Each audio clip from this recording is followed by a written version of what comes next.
Leaving the city behind at Bristol coach station always feels like a bit of reset. As the bus pulls away, you just settle in.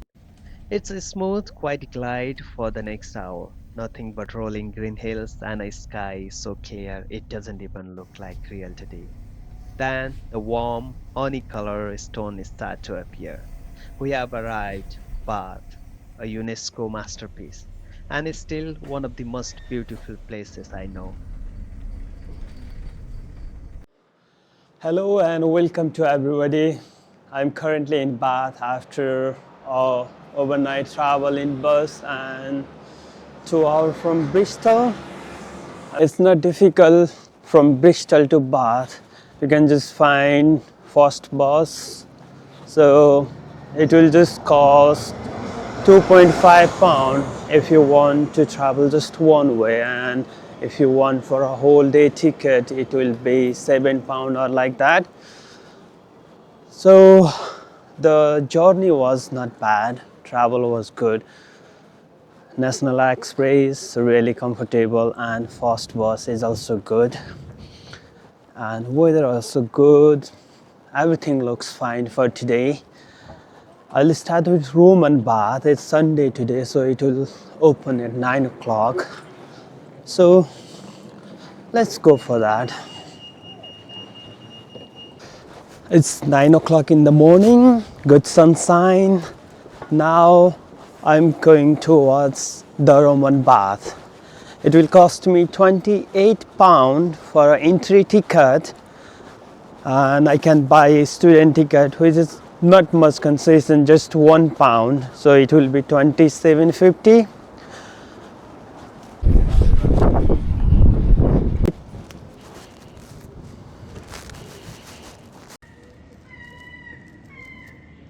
Finally, I am in the Roman bath. The ticketing was really easy.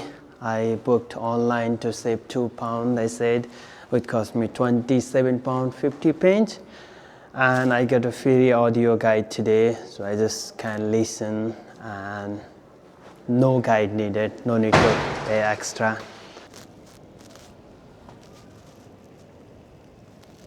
Audio guide. So how it works is, just we need to play this. This acoustic guide will be your digital companion for the duration of your visit. Please wear it around your neck at all times and be aware of uneven floor surfaces. It's very simple to operate. Walking through these halls, you really feel the weight of it all. 2000 years of history carved into every corner and every weathered statue. I've got the audio guide on, just letting the stories fill in the gaps while I wonder. The audio guide is very clear, I'm as you can curiously hear in the tired, background, and I'm a soldier in the 20th Legion. providing all the I can see information a around block on the what left-hand you are wall seeing on this in front display. of you. You just The need to Legion took dial the part in the number Roman and invasion listen. of Britain. We have come to Aquae Sulis, or Bath, as you... It belongs to an important Roman figure made of lead. It served as a lining inside a wooden coffin. Since lead was very expensive, its use indicates that the man was wealthy.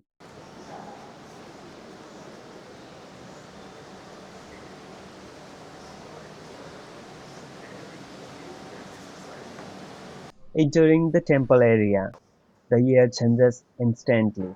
It's dim, cool, and honestly, standing here feels timeless, like the modern world just fade away. This was the devoted space for the goddess to live, later linked with the Roman Minerva. You can still feel the weight of the devotion here. 2000 years ago, people stood exactly where I am, coming to pray for help, for healing, or for justice. The huge table in front of you is the largest stone block in the temple courtyard, known as the Great Altar. Not everything from Roman times survived intact, so gaps have been reconstructed to show what it looks like. Animals were sacrificed here as part of the temple ceremonies.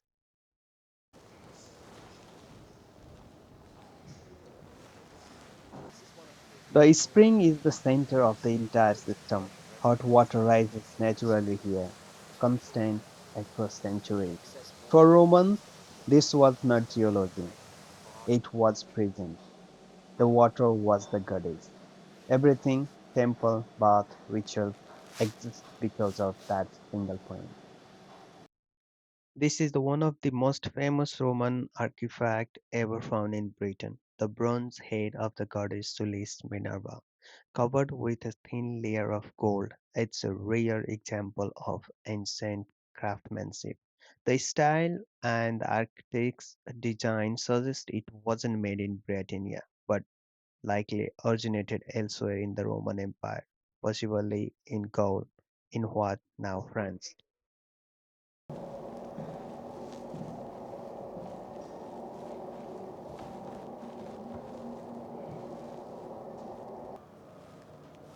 Ahead of you, to the left, you'll find the gym. On the walkway to your left, you can see a tipodorium, a warm room with no floor, where tile stumps carried hot air from the furnace.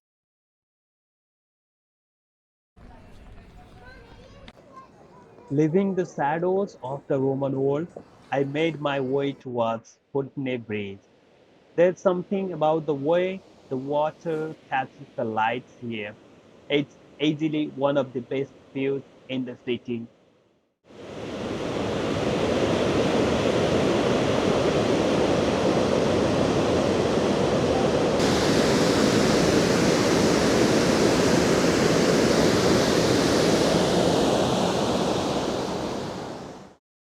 Just a few steps away, I found a bit of quiet in Parade Garden.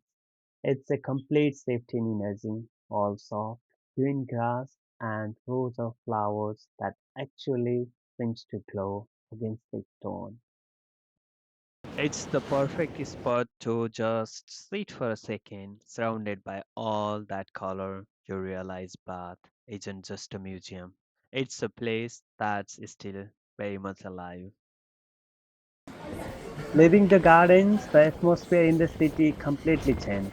It wasn't just a usual weekend crowd, it was marathon day. There's a specific kind of energy when thousands of people are running through streets that were built centuries ago. The whole place felt electric. I walked up to the circus, and honestly, seeing the perfect circle of honey-colored stone against the blue sky never gets old. It's grand, but today, with the runner passing through the crowd cheering it, felt like a museum and more like a living, breathing space. Finley, how are you enjoying your first Bath half marathon? It's making me feel lazy. I'm feeling lazy. You're feeling lazy. Does that mean next year you're going to sign up and run for Cancer Research UK? Well, I might do something for cancer research, but I just had a Weatherspoons breakfast. If I ran this, I'd be being sick. Yeah, I did tell everybody you just had a Weatherspoons breakfast, which is pretty appalling actually, because look at all of these people running. Runners, put your hands in the air, let's go, come on! We are Cancer Research UK, and we are here to tell you to keep running! As we all know, UK's weather is unpredictable. So it was good sunny day in the morning. I went to Bath, Roman Museum and cities, had some lunch.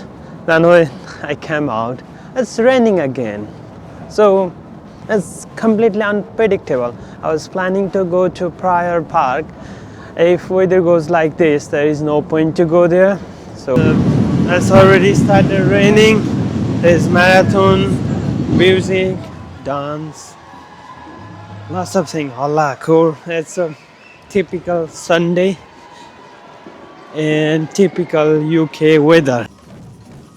While I was walking through the city, I got a chance to see the Jama band performing in the middle of the city.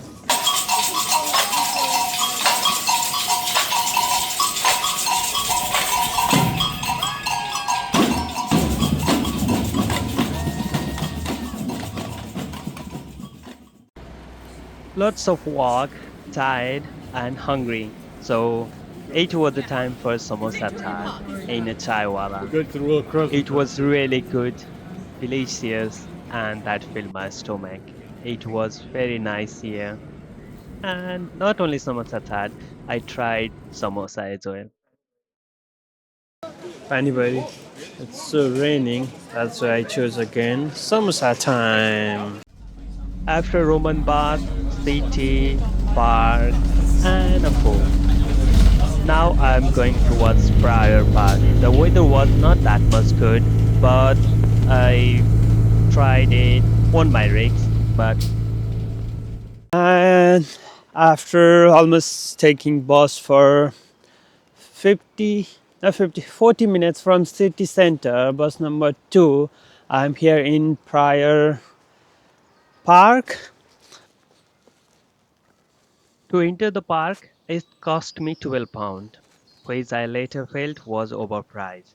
The park layout follows a circular road with a popular bridge at the center. It was a spring day, but it was raining. The green area you are seeing was closed due to slippery grass. I walked around the park and took some photos. Then it's typical UK weather goes, it suddenly starts raining again.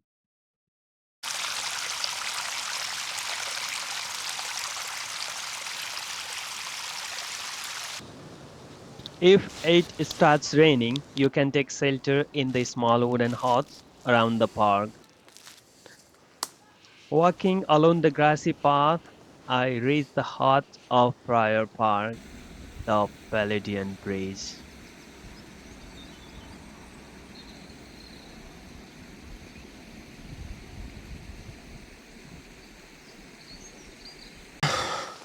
This is the holiday of UK. 5 minutes ago, fully sunny. Now it's heavy rain. My God, what a holiday for me. Run by run, run, run.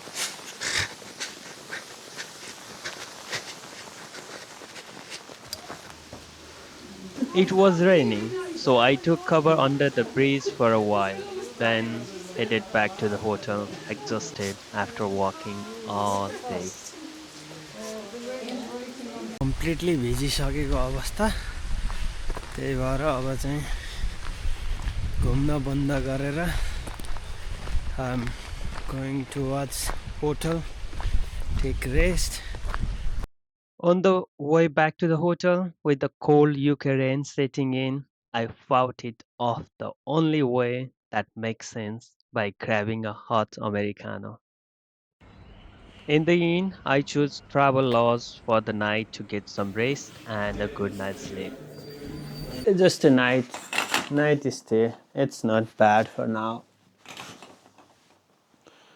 Overall, the room is not bad, not good, not bad.